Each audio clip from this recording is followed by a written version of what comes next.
On a time, there lived a king and a queen who had no children. They were so sorry about having no children that I cannot tell you how sorry they were. At last, however, after many years, the queen had a daughter. There was a very fine christening for the baby princess. The king and queen looked throughout the kingdom for fairies to be her godmothers, and they found 7 fairies. Each fairy godmother was to give the princess a gift, as was the custom of fairies in those days. In this way, the princess had all the perfections imaginable. After the christening ceremony was over, the whole party returned to the king's palace, where there was prepared a great feast for the 7 fairy godmothers.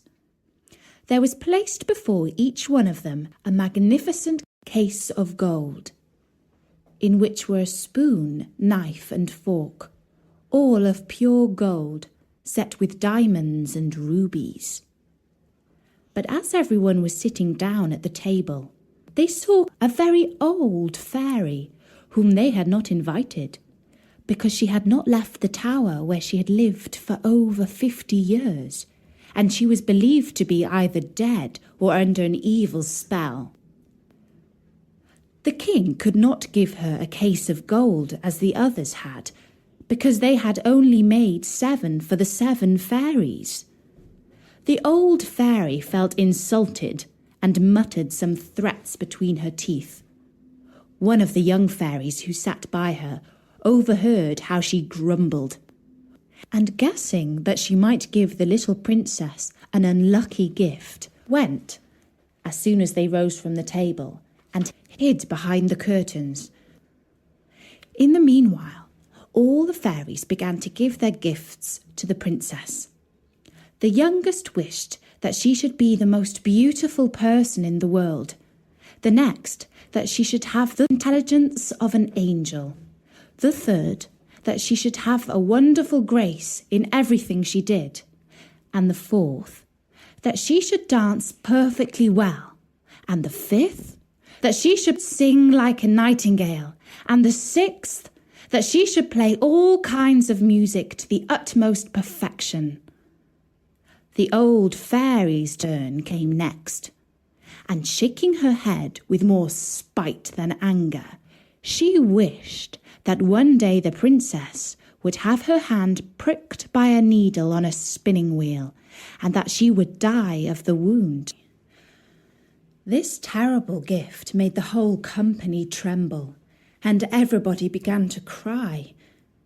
At this very instant, the young fairy came out from behind the curtains and spoke these words aloud. "Assure yourselves, O king and queen, that your daughter shall not die of this disaster.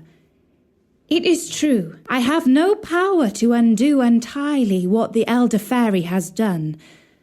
The princess shall indeed pierce her hand with a needle on a spinning wheel, but instead of dying, she shall only fall into a deep sleep, which shall last 100 years, at the end of which a king's son shall come and awake her."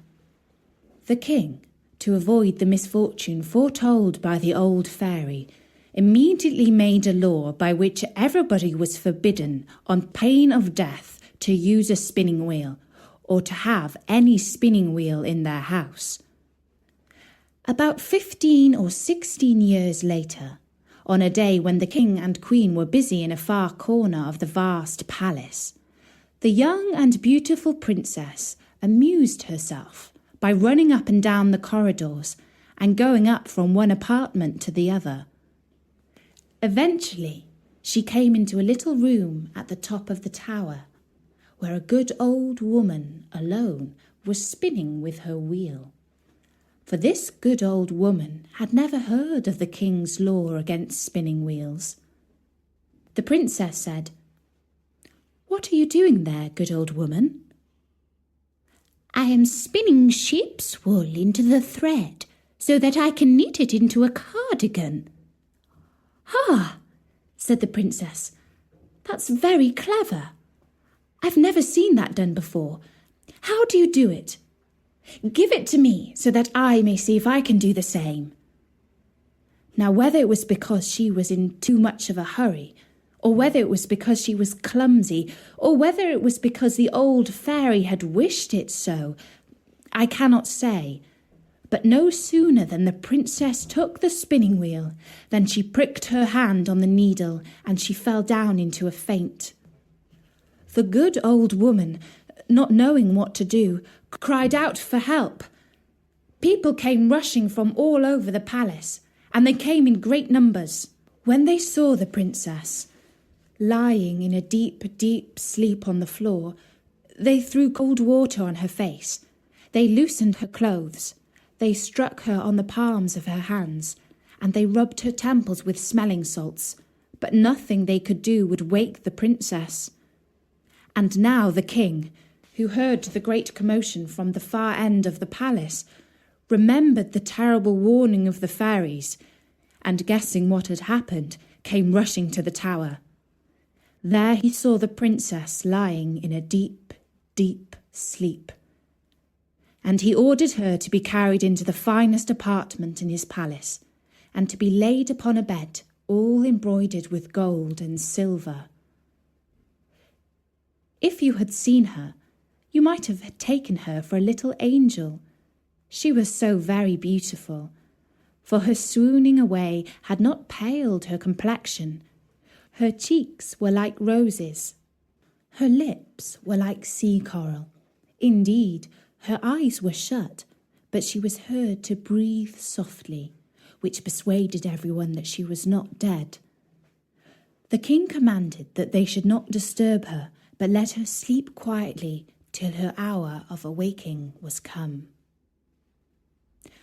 When this accident happened to the princess, the good fairy who had saved her life by condemning her to sleep for 100 years was in the kingdom of Matakin, 12,000 miles away. But she quickly heard the terrible news from a little dwarf who had 100-mile boots with which he could tread over 100 miles of ground in a single step. The fairy came immediately, and she arrived at the palace about an hour later in a fiery chariot drawn by dragons. The king took her hand as she stepped out of her chariot, and they both went to look at the sleeping princess. As the fairy was very good at thinking and planning ahead, she realized that in 100 years' time, when the princess would wake up, she might not know what to do with herself, being all alone in this old palace. And so this is what she did.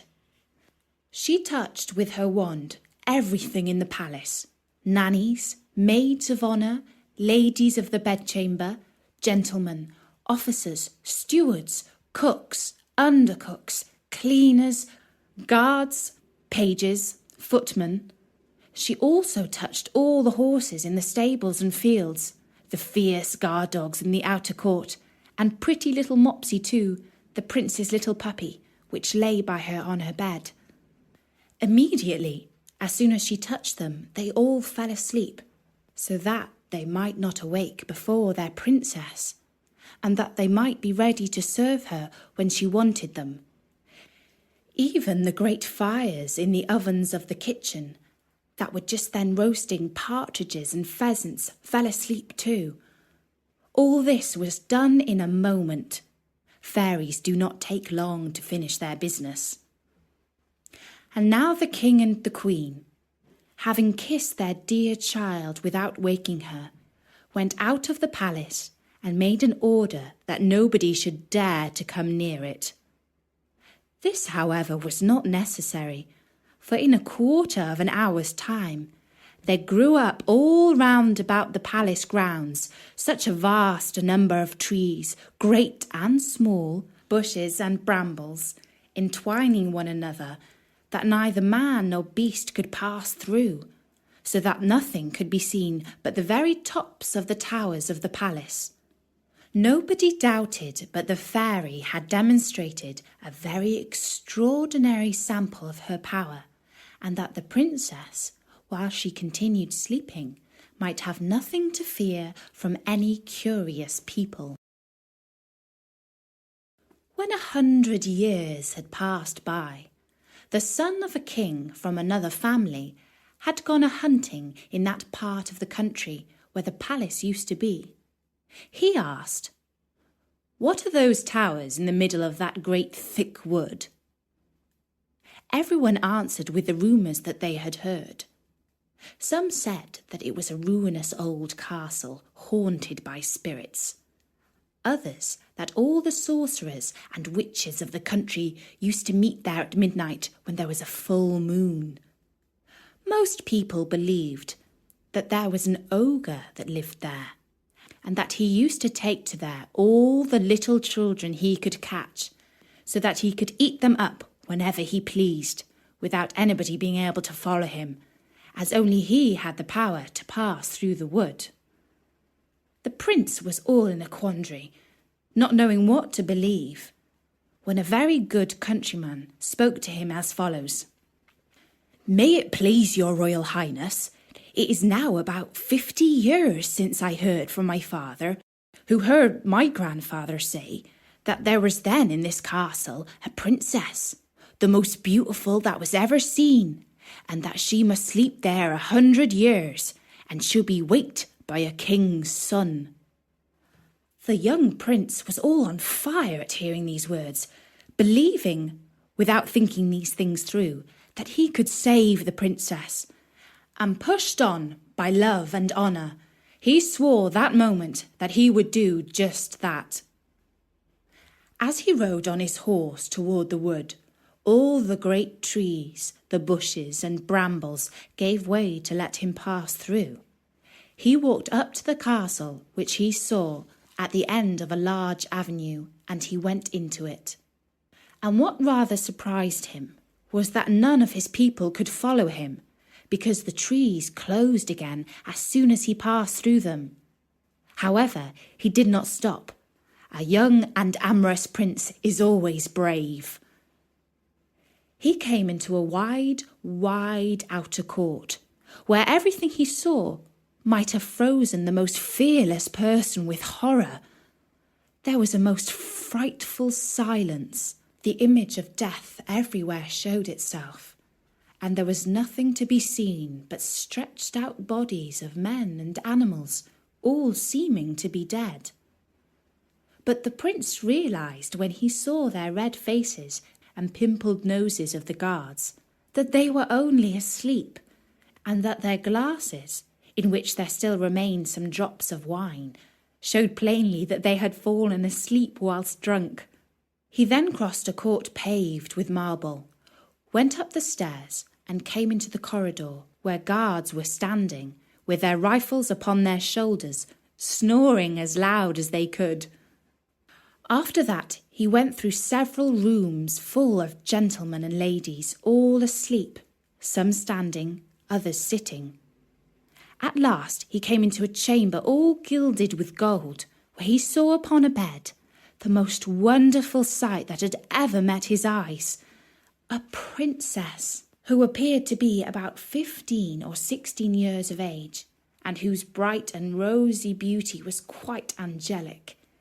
He approached with trembling and admiration, and fell down before her upon his knees and kissed her hand.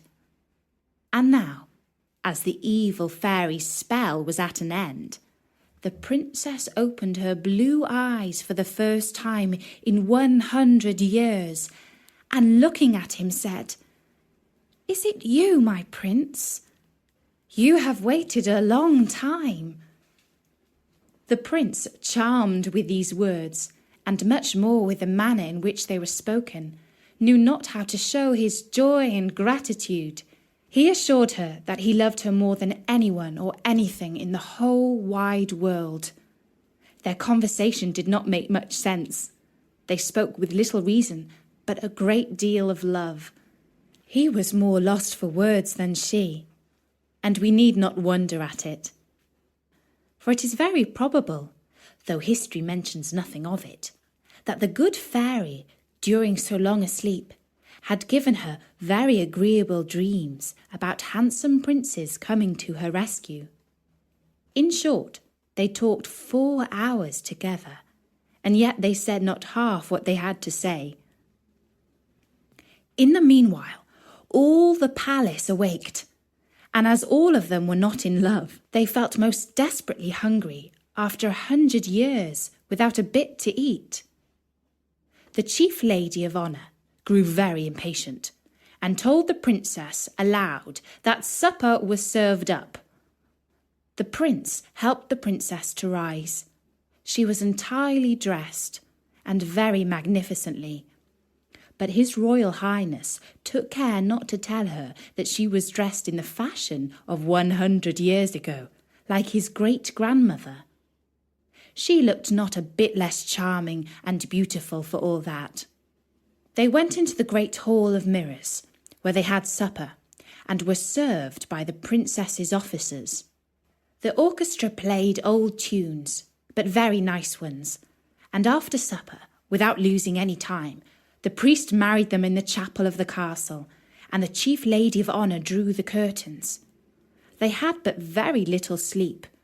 The princess had had too much of it recently, and the prince left her the next morning to return to the city, where the king was anxiously waiting for him. And that's the end.